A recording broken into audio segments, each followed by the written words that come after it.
जी दोस्तों, ਅੱਜ ਤੁਹਾਨੂੰ ਬਾਬਾ ਜੀ ਵਾਰਿਸ ਸ਼ਾਹ ਸਰਕਾਰ ਦਾ ਇੱਕ ਨਿੱਕਾ ਜਿਹਾ ਮਲੰਗ, ਮੇਰਾ ਖਿਆਲ ਆਂਦਾ ਇਸ ਤੋਂ ਛੋਟੇ ਕਿਸੇ ਵੀ ਅੱਜ ਤੱਕ ਬੱਚੇ ਨੇ ਹੀਰ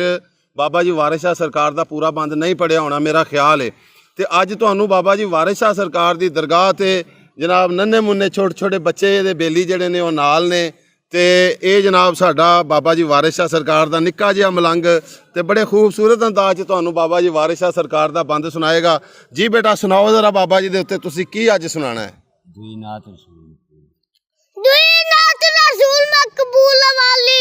इन्हें आखना दूल्हा लाख कीता काकी या के मर्तबा वधा दिता सब खलक के अति पाक कीता सल्ला रोक के अंबिया लियांदा अगे हक दे आप नु काक कीता करे उमती रोज मस कुर्सी छत के तुम ना कीता होया हक नु चोरी दो मिलदा तोया नजर तलाब लाख कीता तेस लाख गा पंचाता ही कासद वही सरदार मला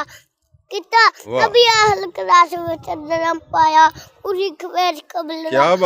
किता सफिया से आंदा अम्मी मुसलमान था ते मेहमान दा दर्दनाक क्या बात है नूर रसूल ने तमक मारी तेरा अल्लाह नो शहर मत किता एवी मौत दा नबी सुभान अल्लाह वाह जी नाल उंगली तन तो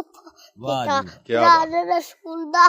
शादी लोरा नूर दा पैन परसा किता बिया हो ना तर मना रहे रट बन मुराद लो ला किता जिथे फैम बुराक दी पोज नहीं नबी सा वाकबत किता वारे सा तरक दन्या दे रब ने मेनू सा होना। वाह वाह वाह।